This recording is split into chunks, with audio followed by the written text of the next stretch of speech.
পৃথিবীর মধ্যে এত ধৈর্যশীল নারী আমি এর আগে কখনো দেখিনি। আসলে যে তার ভাগ্যটা এতটাই খারাপ, এতটাই কপাল পোড়া, যা কল্পনার বাইরে। আসলে 10 জন সুন্দরীর মধ্যে একজন সুন্দরী সেও ছিল, কিন্তু তার শাশুড়ি এবং জালের তার স্বামীর নির্যাতন, মানে জামাইটা 19 থেকে 20 হইতেই গায়ে হাত তুলতো, তার শাশুড়ি বিচার দেওয়ার সাথে সাথে হাত তুলতো, তার জালে বিচার দেওয়ার সাথে সাথে হাত তুলতো। মানে কি বলবেন, বারবার চলে যাওয়ার পরেও বারবার ফিরে এসেছে কার জন্য জানেন? তার সন্তানের মায়ায়। বিয়ের পরে স্বামীর দায়িত্ব কি? একটা স্ত্রীর ভরণ পোষণ দেওয়া, কাপড় চোপড় দেওয়া, খাওয়া দাওয়া, চিকিৎসা দেওয়া, ঠিক না? কিন্তু উনি তো ঠিক মতো খাবারই দিত না। মনে করেন যে রাগ করে 15 দিন 10 দিন খাবারই আনতো না। আর কাপড় চাপড় সেগুলো তো বাই বাবা দিয়ে যেত। আর একটা কথা কি জানেন, অসুস্থ হইলে তার বাপে এবং ভাইরা চিকিৎসা করাইতো।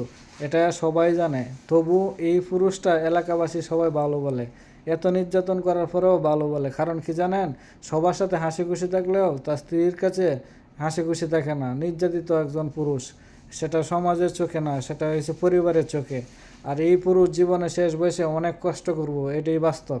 যে কিন্তু এত নির্যাতনের পরেও সে তার সন্তানগুলো যাতে মা হারা না হয়, এতিম না হয়, সেই জন্য বারবার ফিরে এসেছে।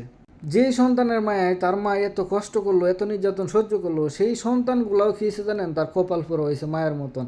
কারণ কি জানেন? তার মেয়েটার বিয়ে দিছে, সেইখানেও তার কোনো শান্তি নেই, নির্যাতন, অশান্তি। আর তার ছেলেটা একটা মনে করেন চাকরি নিছে, সেই চাকরির মতন চাকরি নেওয়ার পরে সে একটা ঘর করছে মায়ের জন্য। ঘর করা কমপ্লিট হয় নাই। আসলে এই দুনিয়া থেকে তাকেও তো উঠে নিয়ে গেছে আল্লাহ।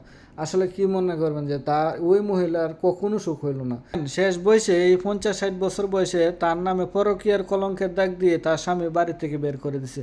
এখন সে বাপের বাড়িতে থাকে। আসলে কি জানেন? বিয়ের পরে অসুখ হইল না, তার সন্তানের দ্বারা অসুখ হইল না, এবং শেষ বয়সে যে একটু সুখ করবো তাও হলো না। আসলে এই সমাজ সব কিছু দেখছে, কিন্তু সমাজে কেউ এই পুরুষকে কিছুই বলে নাই। আসলে কি জানেন? যদি এই কাজটা উল্টা একটা মহিলা করতো, তাকে কি শ্বশুর বাড়িতে রাখা হইতো, তার বাপ মারে ডাকায় আনা হইতো এবং বিচার বইতো, এলাকাবাসী বসে বিচার করতো। কিন্তু এই পুরুষের কেন বিচার করলো না? এলাকাবাসী তো সব কিছু চোখে দেখছে যে এই মহিলাটা, এলাকাবাসী সবাই জানে ভালো মানুষ, এবং তার বাড়ির সব মানুষে বলে সে ভালো মানুষ। এবং কি জানেন? যে উনি কখনো তার বাড়ি থেকে বের হয় নাই, এবং কখনো কোনো দিন মার্কেটে যায় নাই, এবং কখনো কোনো পরপুরুষের সাথে কথা বলে নাই।